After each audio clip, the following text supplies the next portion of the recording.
I'm from Slovakia or Czechoslovakia.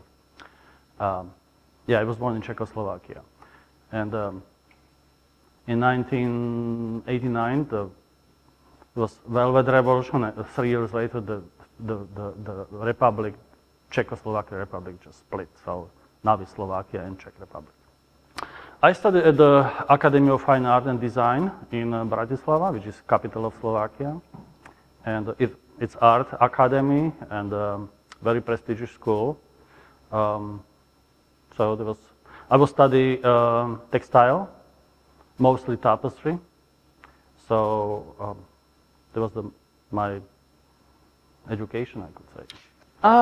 It was a couple interesting things. Like on the very beginning, I didn't know what I want, but from some reason, I was always attracted to textile. Maybe I find out this later. My father is a tailor, so always we had fabrics at home and needles and buttons and like zippers. So somehow, like somewhere in the back, in my mind was that material and actually everything that was in the house, sewing machines, so we had everything at home. It's interesting. Like when I go back to my childhood, I still remember the smell of the tempera paints. Which is like amazing. Like after so many years, I still remember that wonderful smell. And I paint just like on my own, and I copy some pictures which we had at home, paintings, and mostly landscapes.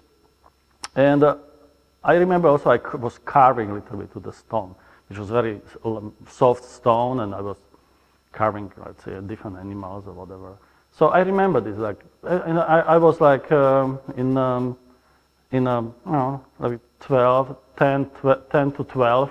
I remember like I was doing this, and later when I finished my middle school, I went to high school, which is textile high school. I've never heard of a textile high school. Well, in my country, my former country, we have a very specific school. So like, it could be high school just for art, or it could be high school just for economy, or it could be high school just for chemistry. So this was high school just for textile. So I was studying actually textile design. I learned very basic about the drawing, about painting, about the making patterns, about the industry. I was able to weave at that time, on the looms, different looms, floor looms or jacquard looms. And the school was located in middle Slovakia, like 100 kilometers from my born town. So I was in dorms over there, and but we had a chance to go to factory, which was at the town, and the factory was just enormous, like 6,000 people were employed in that factory. Very major factory, I could say. It was very funny. I came to the entry exam, and I was just me, like mostly girls. So they took like 30 of us, and 29 were girls, and just me. Did anyone ever give you a hard time about that? No. Later came another 2 guys. One was transferred from another school from Czech Republic, and another guy, he just came from some different school. So finally we ended up like 3 guys in that class. I have very good relationship with a couple of my former classmates. One of the classmates is a very good friend of mine. She lives in Bratislava. She owned big fashion store, I could say. And so always when I'm in Slovakia, so I contact her. So we see each other a lot. Yeah, I studied textile. I applied for the textile. It's interesting. Like there is an entry exam to that school, and usually it's like big amount of the students who are applying for the school. Like, for example, between 80 students and 100 per the program, and they took like 2-3 students from that amount of the at that time. So I was admitted with another student, so just 2 students per program. I applied for the school in 1978, and I didn't get there in the first place. So I was waiting 1 year. I was working on my own, more drawing, more sketches. I was working with one artist, painter. So he advised me what to do, and under his leadership, I was ready for the second time. So for second attempt actually to get there, and after I get there. So when I'm looking back, the very first time I wasn't ready for this, but second time, yes. When I finished my high school and I didn't get to the Academy of Fine Art in the very first attempt, I went to the factory and I was working in the factory, that big factory, as a textile designer. I had my degree from the high school, and so they let me do everything what was related to textile design at that time. There was no computers at that time, so everything was by hand, painting by hand, drawing by hand, and I went through all the profession, I could say, from like how to prepare screens, how to prepare lithography for the screens, or how to print it actually, the fabric. And after later, I get to the actual studio where I was working on actual design, and it was amazing experience. So also that helped me to be more prepared for the school.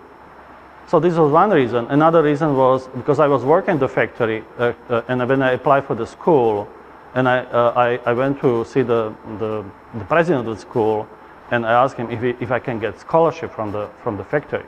So he gave me scholarship actually.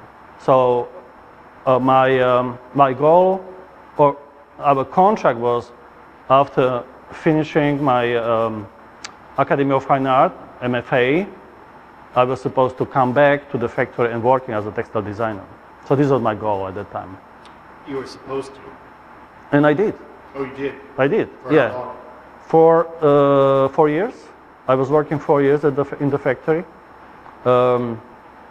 Just after, when I graduate, I went to Army for 1 year, which is a requirement.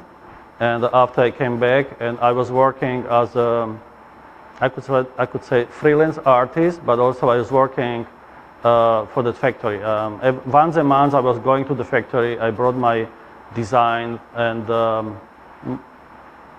it was around like 15 different designs every month. So you could count 4 years, like how many designs I made for that production, I could say. It sounds like that practical experience It was amazing. It's interesting when I'm looking back, actually, that working in the factory, working with the material, working with the people, and understand the whole process, actually helped me later to get teaching job. Because in 1989, when the Velvet Revolution came and there were big changes in our country, that factory fell apart. Like 6,000 people finally, in one day, from one day to another day, they were out. They were unemployed. I was still there, but I was working like long distance, because I live in the Bratislava, and the factory was in Ružomberok, which is middle Slovakia. So once a month I was traveling back and forth, and I was still I was under contract still at that time. But when factories start falling apart, they let everybody go. So basically, I was released from my job and from the contract, and I was unemployed at the time. But in the meantime, I started working also my mixed media artworks. I didn't wait. Just straight after when I graduated from Academy of Fine Art Design, I started experimenting. And I remember I finished school and I told myself, like, never ever again tapestry. So why did you say that? Just because it's such a tedious work. It was very interesting for me to do that kind of work during school time, but I was really hungry to do something different, experimenting. So like I started experimenting mostly with paper, handmade paper, and different medium, combining different material. I was just amazing time, I could say, because, you know, at that time I was researching, experimenting, there were coming new pieces, new artworks, and there was another thing that helped me later for, you know, in my career. Yeah, I feel like still in my work, even the installation what I did here, I still feel like there is a lot of background from textile.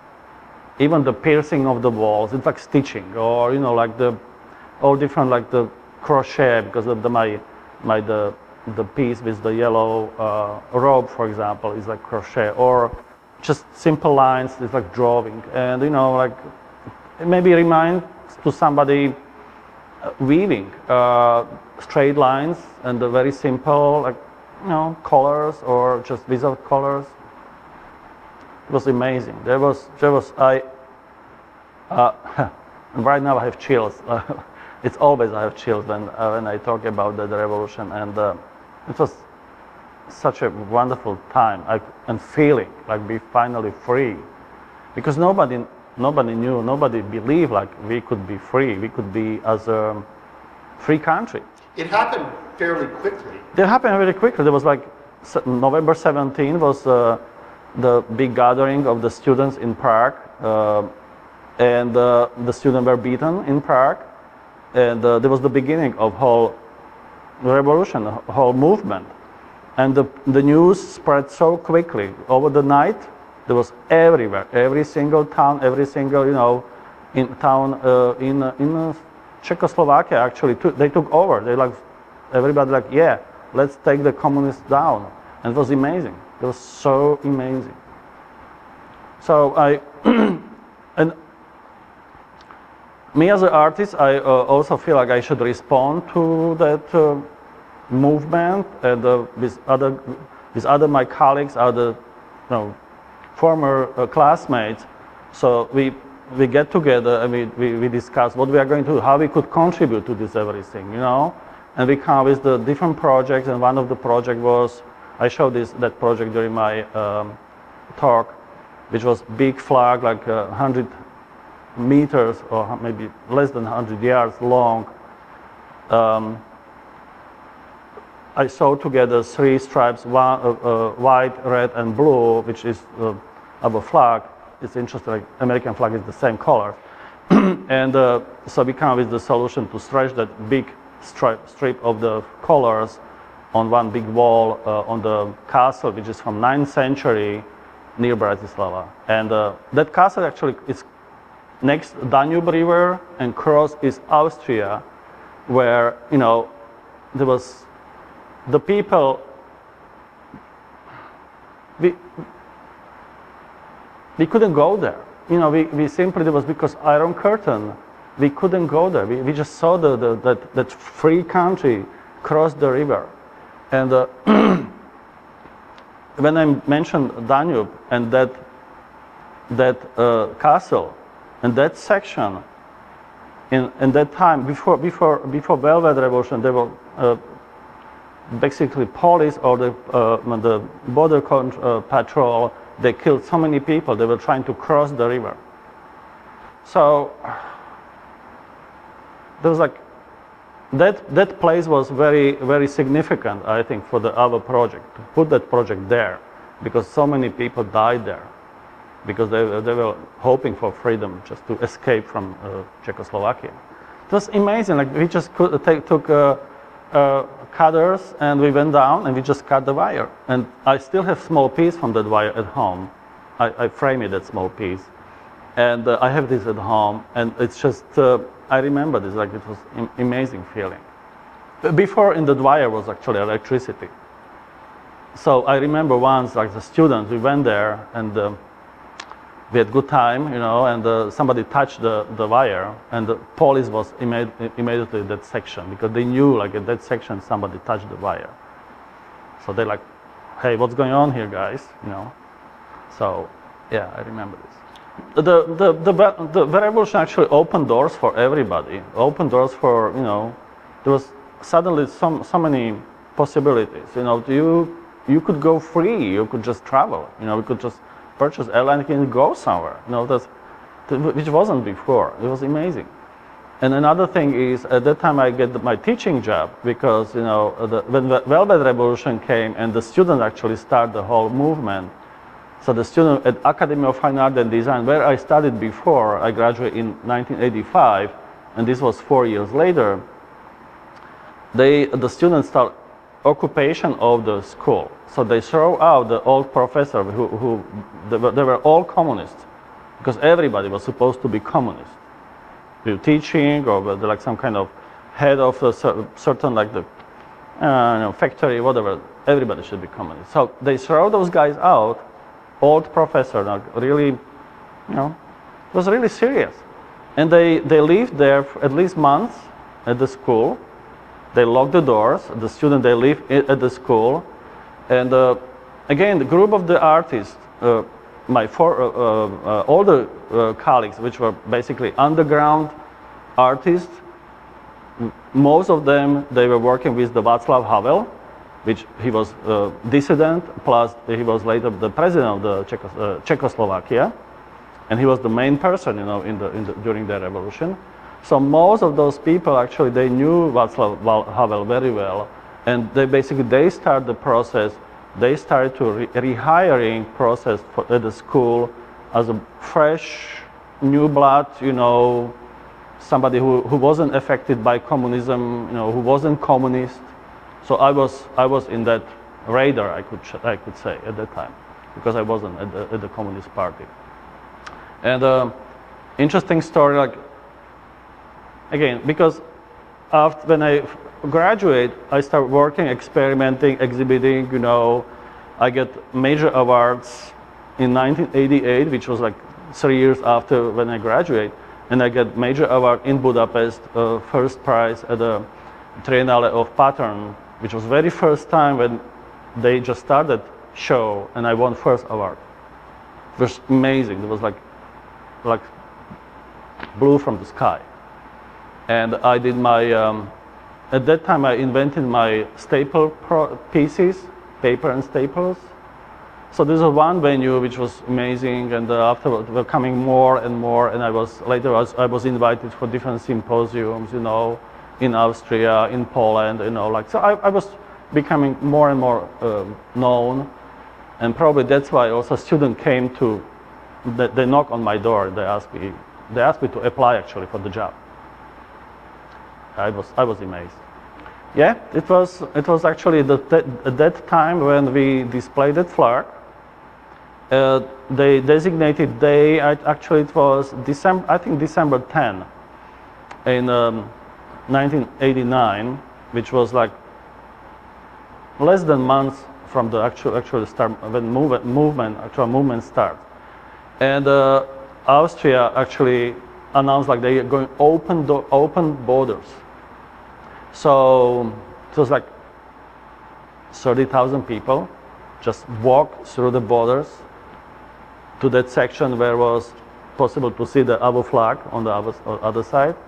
My classmate Daniel Brunowski, he made from that barbed wire a huge heart.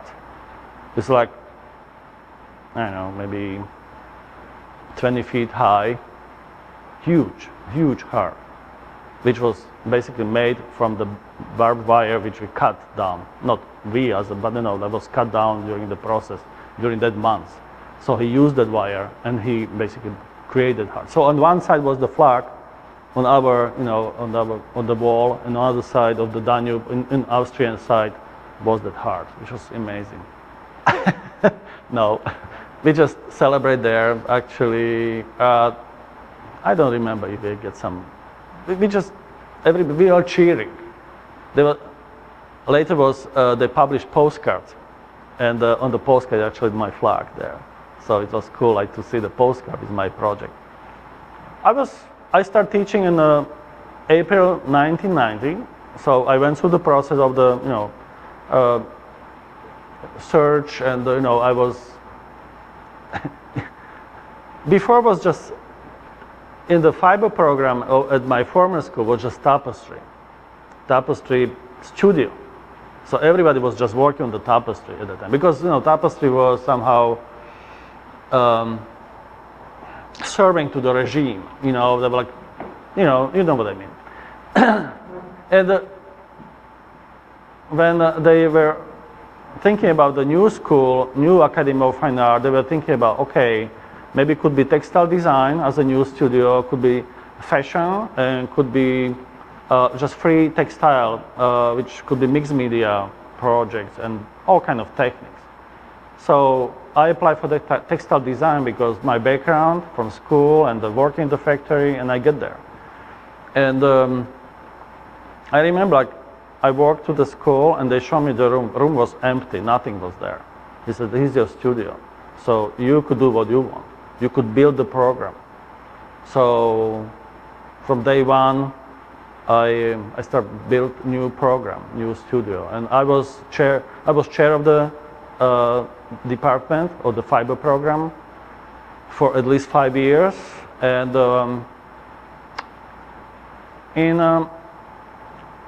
why I left my school, over the years there was still politics there. You know, like a revolution is great, but you know, after a while, you know, like everything somehow like fall in some places, and you know, like still different,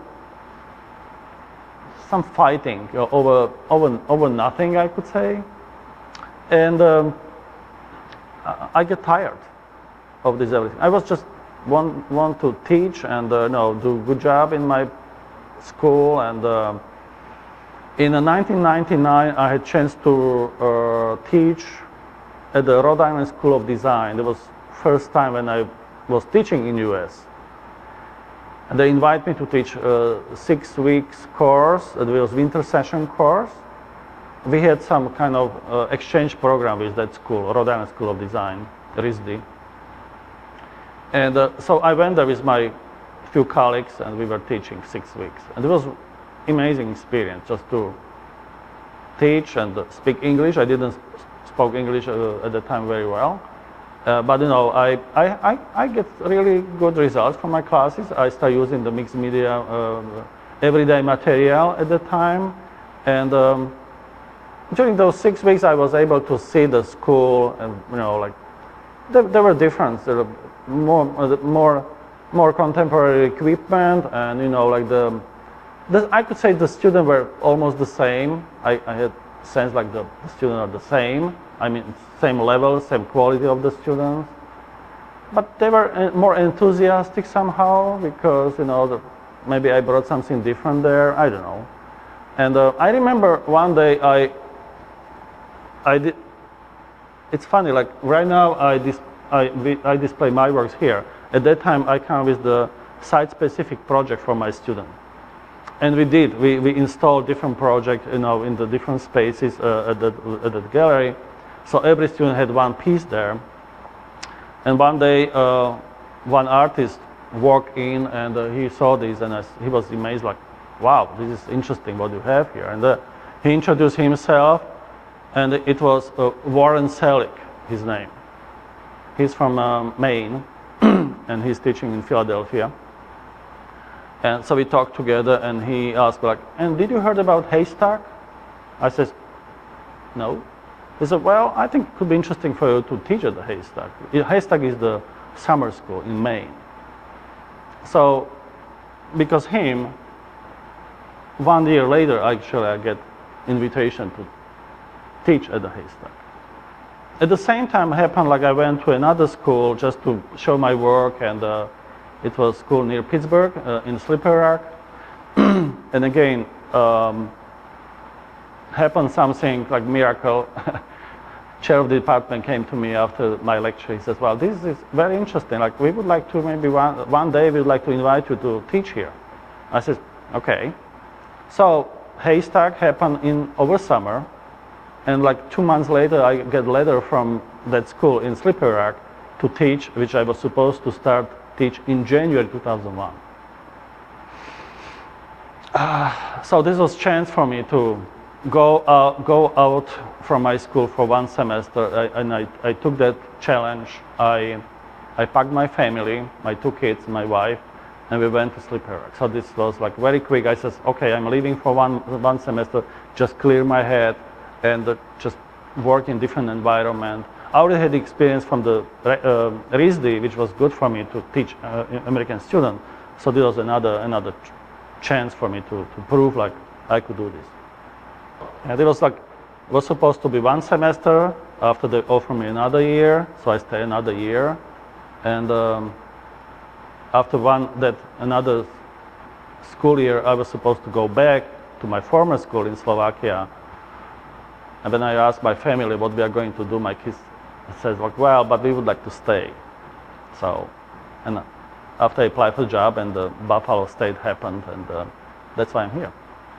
I started in fall 2002 teach again, the interesting process goes through the search. I went to different schools for the personal interview, like Michigan Ann Arbor, or Savannah, Scott in Savannah in Georgia, or another school was in near Seattle, and another one was near in Maryland.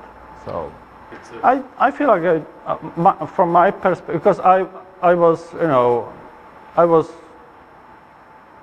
knew a couple artists from US prior to my coming here, so it was not like brand new for me.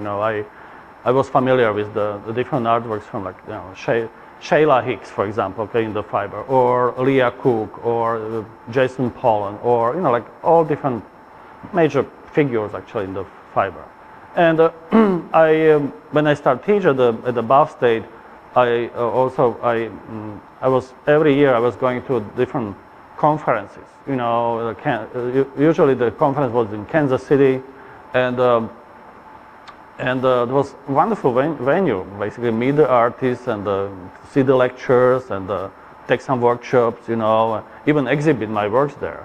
So slowly, I was actually had more connections, I could say. I reconnect with my friends, which I had prior to my coming, but also like new friends. I could say like when I came to Buffalo or to Slipper, nobody knew really my work at that time. So I start maybe I could say from zero again, start just to creating new works, and I was full of energy to just work on the new project and the totally new project, totally different project. It was wonderful, and everything was start just rolling, I could say.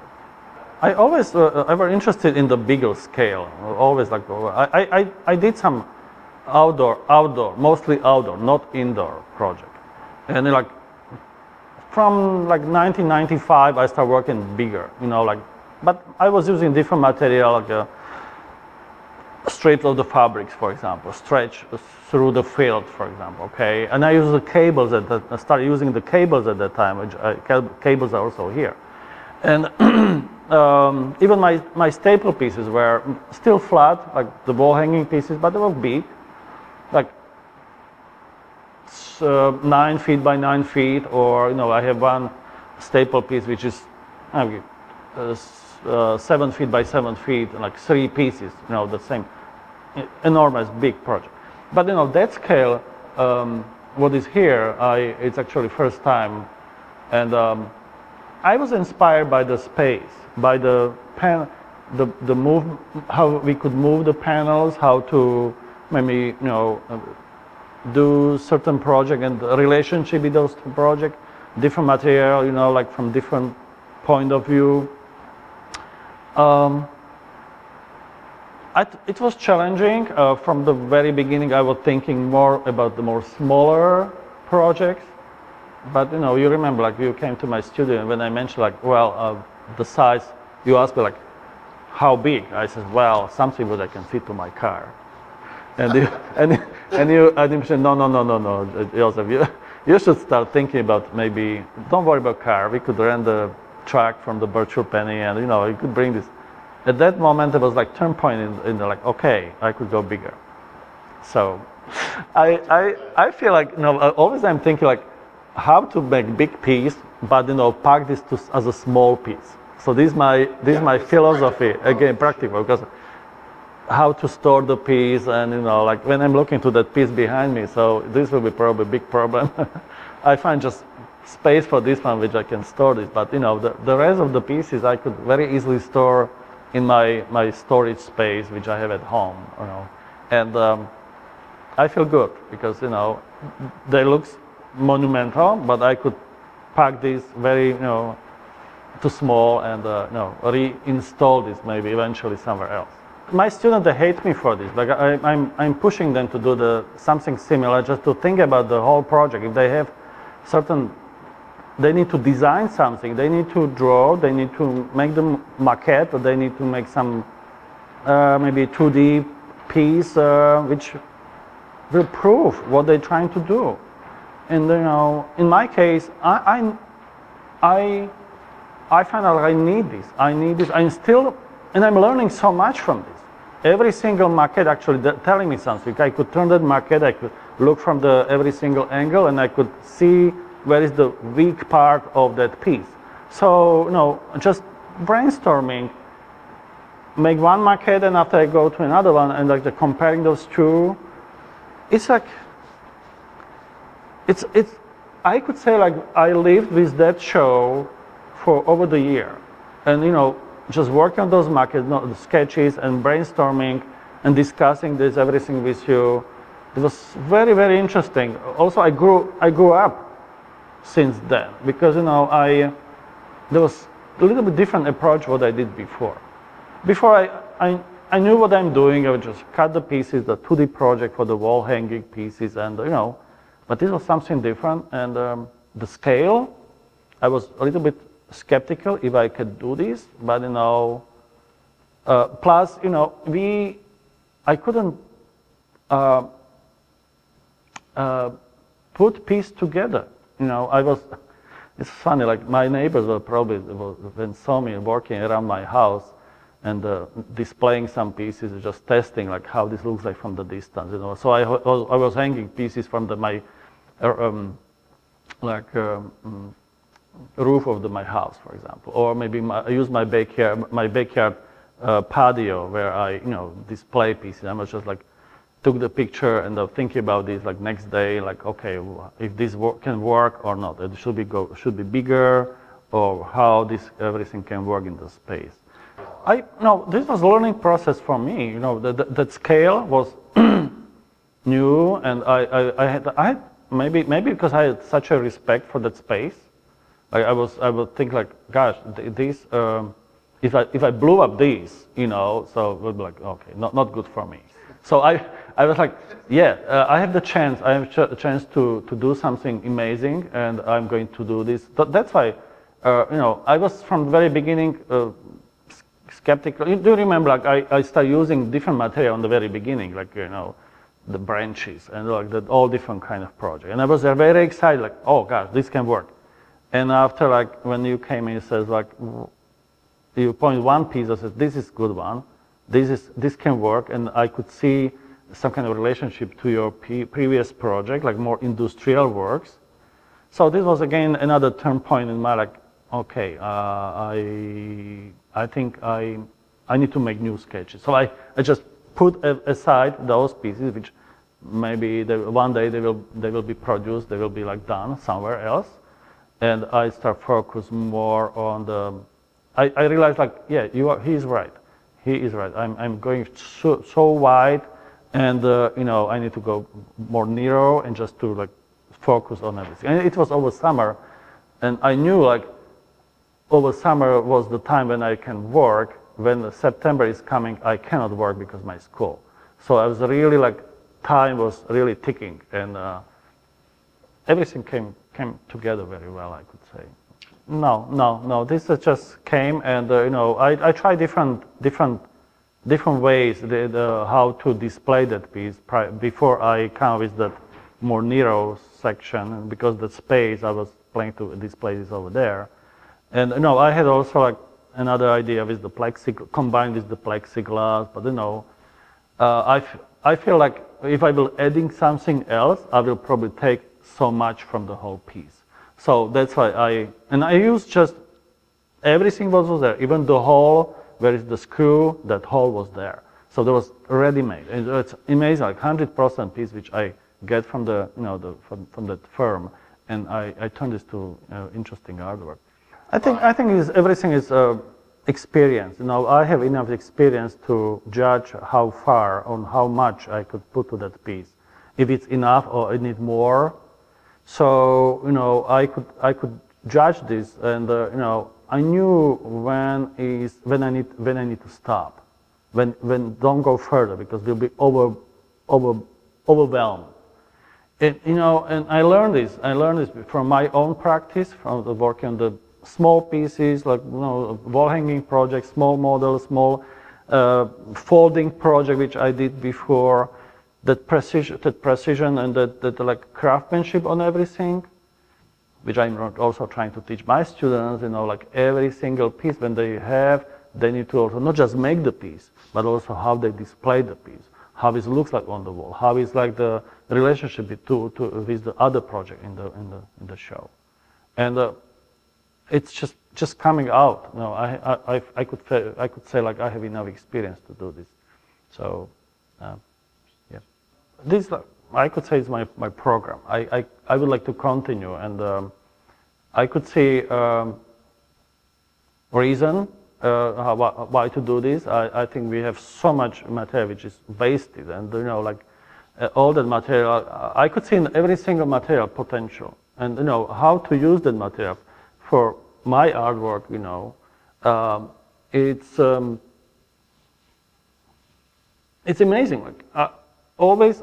From very beginning when I get material, I'm testing that material. I'm trying to find out how I can transform that material to my work, what I want, and don't make that work as a like how to say, just to pull out from that material maximum for my project, and. Maybe 75% of the show is the found material, and there were different attractions to different material. Like the black piece from the spinny bag was okay. I found that object, okay, that piece, the pile. A piece behind me. When we went through the John McKendry the place. And I saw that material, attraction to that material was when he mentioned like, we cannot bring that material to the landfill. I said, what? They cannot bring this to landfill. So this was like, oh my gosh, this is amazing. Like we producing something it's coming from the nature, using different processes. And finally we end up with the product which we cannot return back to nature. This was amazing. And that's why I start with that matter. It's very dangerous because you know it's the insulation and it's like you need to wearing mask and you know like even dressed for that work, and took me over months to build that piece. But I'm so glad I did this because you know that material with all nature, with everything what is inside, actually belongs here, and it's 100% actually recycled. It's funny, but you know, I was playing around with the model for that piece, and it was very similar to the shapes, and you know, I always was thinking about the cube, and you know, there was there, but still, when I was thinking about the scale of the piece and how to bring the piece to the gallery, I knew like I will need to bring that piece in the parts, and how to put that piece in the in the 3 sections. Actually came when I visited the Statue of Liberty, and I saw the wall, which is the base for the Statue of Liberty. I said, "Oh my gosh, this is there." So I took picture of this, and after I make model of this, of that section, and my models were again redone at least maybe 3 times, 3 different sections, even like to take apart how I will take this apart, and that was done. It was amazing. And I call this a monument because monument is like, again, from the communist period, we had so many monuments, huge monuments that just celebrating the communist party or communist regime. And this is maybe monument to our civilization, to our what we do to our globe. It's like monument, like, okay, we made something and we cannot basically return it back to the nature. Interesting part, I went to China in last year in May, and I went to one factory, and they were showing us how to do fiberglass. And the whole process, actually, they get the glass, it's inside in the stone. So they crush the stone, they melted the glass, and after they make fiberglass. Fiber, again fiber. It's like it's on the spools, and after they send this to different factories, and they could make cars, or they could make even the drills, or they could make all kind of products. Again, that fiberglass they cannot return back to the landfill. Start from the stone, and now we are again at the same. So at this time I'm just resting. I'm just resting. I'm glad my semester is over, and the show, the experience to put together the show was amazing, and I'm still like waiting for new ideas. I have many ideas, which I didn't finish it for that show, so which means okay, they could be done for some different space. So just lately I was working this for a small etching print, which I never did before, and that was another challenge for me. So I just did this, and I sent it and shipped this yesterday to Belgium, where will be show of over 35 artists from all over the world.